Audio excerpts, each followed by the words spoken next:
సునాదస్వరము July 18.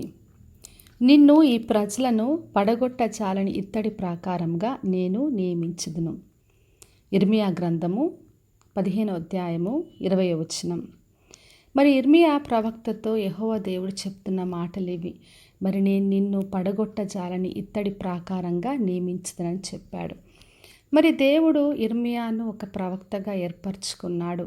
మరి పెళ్ళగించుటకు, కట్టుటకు, నాటకు నియమించాడు. జనములపైన, రాజ్యములపైన నియమించి అధికారం ఇచ్చాడు. నేను పంపించే దగ్గరికి వెళ్ళాలి, నేను చెప్పమన్న మాట చెప్పాలి. అయితే ఎవరు కూడా వ్యతిరేకించినా, యుద్ధం చేసినా నేను నిన్ను రక్షించుటకు, విడిపించుటకు నేను తోడై ఉంటానని ప్రభువు చెప్పాడు. మరి దేవుని పనిలో ముందుకు కొనసాగుతున్నప్పుడు మరి మాట విని విధేయత చూపించే వాళ్ళు ఉంటారు, విశ్వాసం ఉంచే వాళ్ళు ఉంటారు, మరి కొందరు వ్యతిరేకిస్తుంటారు. అయితే ఎటువంటి పరిస్థితి అయినా కూడా దేవుడు మరి వారు నిన్ను జయించలేకపోదురు అన్నది వాగ్దానం ఇచ్చాడు. మరి మన దేవుడు మనల్ని దృఢంగా నిలబెడతాడు. ఇత్తడి ప్రాకారం వల్ల నిలబెట్టుకొని ఆయన పనిని కొనసాగిస్తూ వ్యతిరేకమైన ప్రతి పరిస్థితి నుండి రక్షించి కాపాడుతాడు. మరి 2వ పేతురు పత్రిక 2వ అధ్యాయం 9-10 వచనాల్లో భక్తులను శోధన నుండి తప్పించుటకు ప్రభు సమర్థుడని రాయబడింది. మరి మన ప్రభు మనకు తోడుగా ఉంటాడు, కాపాడి రక్షిస్తాడు. శోధనలు వచ్చినా, శ్రమలైనా, ఎటువంటి వ్యతిరేకమైనా కూడా దేవుడు మనకు తోడుగా ఉండి రక్షించి కాపాడే దేవుడు.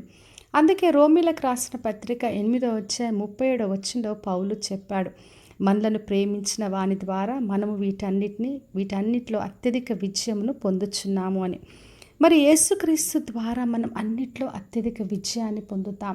మరి ఆయన ప్రేమను బట్టి మనకున్న పరిస్థితి ఏదైనా, వ్యతిరేకంగా వచ్చిన రోగములు, వ్యాధులైనా, మనుషులైనా, పరిస్థితులైనా, ఎటువంటి మరి స్థితిలో మనం వెళ్తున్నప్పటికీ కూడా మన దేవుని బట్టి మనం అన్నిట్లో అత్యధిక విజయాన్ని పొందుతాం. కాబట్టి నా ప్రియ సహోదరి, సహోదర, మన దేవుడు మనల్ని దృఢంగా నిలబెడతాడు, పడగొట్టజాలని ఇత్తడి ప్రకారంగా నియమిస్తాడు. కాబట్టి విశ్వాసంతో ఆయన పనిని కొనసాగిద్దాం.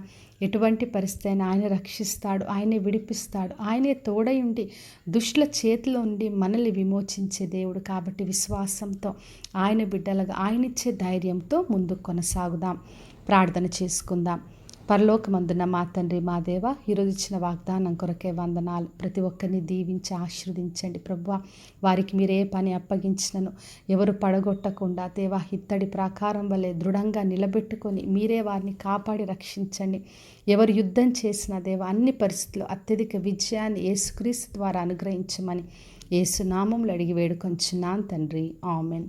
ఈ శుభవచనము వినిచున్న ప్రతి ఒక్కరి జీవితంలో నెరవేర్చబడునుగాక.